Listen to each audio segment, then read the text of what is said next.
Hello, my name is Micah Perkins. I'm a professional counselor in Edmond, Oklahoma, and this is a video response to a video post that Anthony Robbins recently made in January of 2013. And if I remember right, I think the title was called New Year, New Life.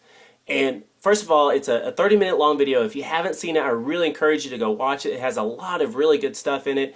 And this video response is not a critique of Anthony Robbins' overall work, but it's just something that, one point that I wish that he would put into his video, which at least whenever I read his work and whenever I see his videos, that he often, in my opinion, doesn't highlight as much as what I wish that he would. And so Anthony Robbins is a motivational speaker, and a lot of times when he talks, he's trying to increase people's motivation level. And so he talks about being willing to motivate and drive ourselves, turning our shoulds, which he calls is just kind of a light wish, a light desire, into a must, that I must do this, and that it's this passion and this drive, that willpower is not enough. And first of all, I really agree that in order for us to be successful, we have to be willing to go the extra mile. When a lot of people are willing to quit, we have to be willing to push ourselves just a little bit further. But one of the things I think we need to be careful about is that we don't turn this must into I must at all cost.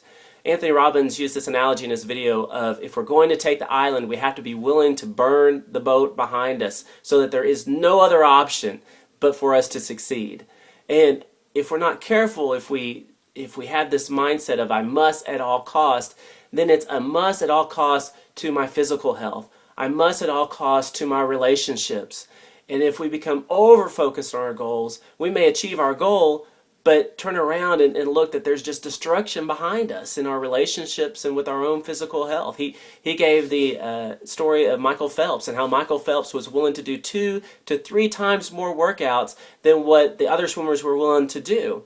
And first of all, it's great that some people are able to do that, but how many athletes burn themselves out because they have an idea of I must at all costs, so they push themselves way beyond their own physical limits in order to achieve this goal, and then they do find themselves burning out.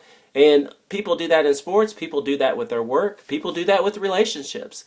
So that's something that when we look for this balance, that yes, there is motivating ourselves, but not to also over-motivate ourselves, where we have this must at all costs, so that this drive ends up driving ourselves into the ground or drives other people away from us. And so that's one of the hardest things, I think, for successful people to try to do is, how do we balance out these different values? That yes, I could stay late and work hard at work, but then it would be neglecting my relationships, my family life. And so how do I balance that out? That yes, I could maybe make more money here, be more successful at work, but I need to be able to go home and spend time with my family. It can work the other way too. Maybe I'm spending a lot of time home with my family, but yet the money's not coming in. And so I need to be able to go devote time and energy to my career. So that's something that I wish that Anthony Robbins would talk a little bit more about, was balance. And I believe that if he were to watch this response, I believe that he would agree with me, absolutely. But that's just something that I felt like was missing in the video that he had there in January of 2013. All right, if you want to know a little bit more about me, you can go to my home base on the internet, which is at micahperkins.com. Thank you so much for listening.